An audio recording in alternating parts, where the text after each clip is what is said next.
ने ये भी एक सर्वे किया कि भारत में नेतृत्व को लेकर लोगों के दिमाग में किस किस के चेहरे आते हैं। ऑब्वियसली प्रधानमंत्री मोदी तो उसमें बहुत ही आगे हैं और पहली चॉइस पूरे देश की वही है, लेकिन उनके बाद जिनके बारे में बात होती है उसमें भी सबसे आगे आप ही का नाम आता है। देखिए, मैं किसी भी पद के लिए दावेदार नहीं हूं। मैं एक योगी हूं और योगी के रूप में ही अपना जीवन आगे बढ़ाना चाहता हूं। आप उत्तर प्रदेश में ही रहना चाहेंगे या कभी दिल्ली भी जाना चाहेंगे? देखिए, मैं उत्तर प्रदेश की इस जनता की सेवा कर रहा हूं और उत्तर प्रदेश में ही मेरी रहने की इच्छा भी है। बाकी मेरी कोई अन्य इच्छा भी नहीं है। पर आप कभी इस तरह के सर्वेज को देखते हैं, इस तरह की जो सोशल मीडिया पर आपके लेकर जो इतनी फुर्सत हो तब कोई देखे ना। तो आप कंज्यूम करते हैं सोशल मीडिया? नहीं, बहुत कम, बहुत कम। आपने अभी हाल ही में एक फिल्म आई पठान, वो देखी? देखिए, मैं फिल्मों को सॉरी मैं देख नहीं पाता हूं, ना मेरे पास इतना समय ही हो पाता है, क्योंकि 25 करोड़ की आबादी के राज्य में देखिए, मैं कलाकारों का सम्मान करता हूं, साहित्यकारों का पूरा सम्मान करता हूं। जिसके अंदर कुछ भी प्रतिभा है उसको हम पूरा सम्मान देते हैं। इतना समय नहीं होता है कि हम फिल्मों को देख पाएं या किसी अन्य उसको देख पाएं,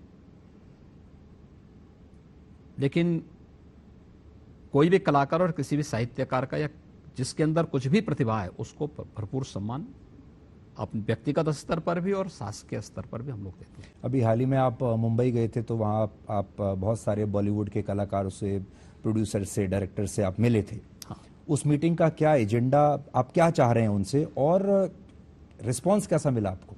देखिए, मैं मुंबई गया था उत्तर प्रदेश के ग्लोबल इन्वेस्टर समिट के रोड शो को लेकर के। रोड शो में मैं उद्योगपतियों से भी और निवेशकों से भी मुलाकात मैंने की थी। वित्तीय संस्थानों के प्रमुखों और बैंकर्स के प्रमुखों के साथ मैंने दूसरी बैठक की थी और तीसरी बैठक एक्टर, डायरेक्टर और प्रोड्यूसर के साथ मैंने की थी। तीनों बैठक मेरी बहुत सफल थी और बहुत पॉजिटिव रिस्पांस था लोगों का, क्योंकि उत्तर प्रदेश में हमारी फिल्म सिटी बहुत जल्दी आने वाली है। इसको लेकर के मुझे उनके साथ संवाद बनाना था और उनके साथ संवाद बनाने के साथ साथ कैसे हम इन कार्यक्रमों को आगे बढ़ा सकते हैं इसके बारे में उनकी राय भी लेनी थी। उत्तर प्रदेश के बारे में ज़्यादातर की राय बहुत पॉजिटिव थी।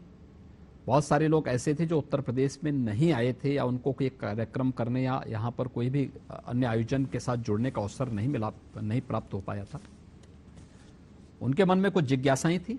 मैंने उनको कहा, आप एक बार यूपी में आके देखिए। आपने नोट किया होगा उत्तर प्रदेश में पारंपरिक तौर पर, आप जब मुख्यमंत्री नहीं बने थे उससे पहले से ही हिंदी फिल्मों में उत्तर प्रदेश का जब चित्रण किया जाता है तो कोई अपराध की कोई कहानी होती है, कोई किडनैपिंग की कोई कहानी होती है। इस तरह की कहानियों में उत्तर प्रदेश की पृष्ठभूमि रखी जाती थी इससे पहले।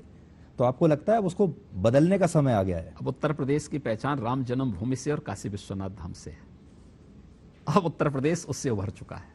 जी, अभी मैं वापस उस फिल्म पर ही आता हूं। पठान फिल्म को जब आई तो उसमें एक देश दो हिस्सों में बट गया, पोलराइजेशन हो गया और ऐसा लगने लगा कि जो इस फिल्म को देखेगा वो एंटी नेशनल है और जो है वो एक कई लोगों ने उस पर बयानबाजी शुरू कर दी।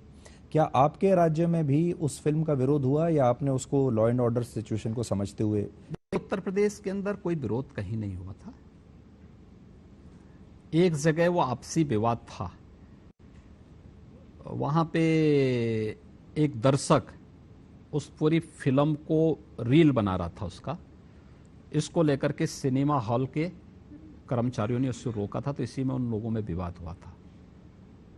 तो मैंने पूछा, मैंने कभी रील क्यों बनाना चाहता था? तो उन्होंने कहा सोशल मीडिया में फिर उसको लेकर के उसको काफ़ी इन लोगों को नुकसान होता है, इस बात को लेकर के उस विवाद हुआ था। शेष अन्य कोई विवाद यहाँ पे नहीं था।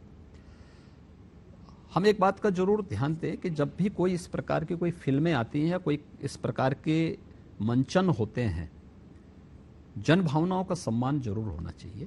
प्रस्तुतिकरण के साथ साथ उन भावनाओं का सम्मान होना चाहिए जिनके लिए हम प्रस्तुत करना चाहते हैं, और किसी को भी सेंटिमेंट के साथ खिलवाड़ करने या भावनाओं को भड़काने की इजाज़त भी नहीं देनी चाहिए। जी योगी जी, आपने देखा होगा आजकल हर मुद्दे को लेकर उसका एक सांप्रदायिक एंगल सामने आ जाता है। जैसे हल्द्वानी में हुआ, अतिक्रमण हुआ और जब वहां बुलडोजर पहुंचा तो उसका एक अलग ही एंगल सामने आ गया।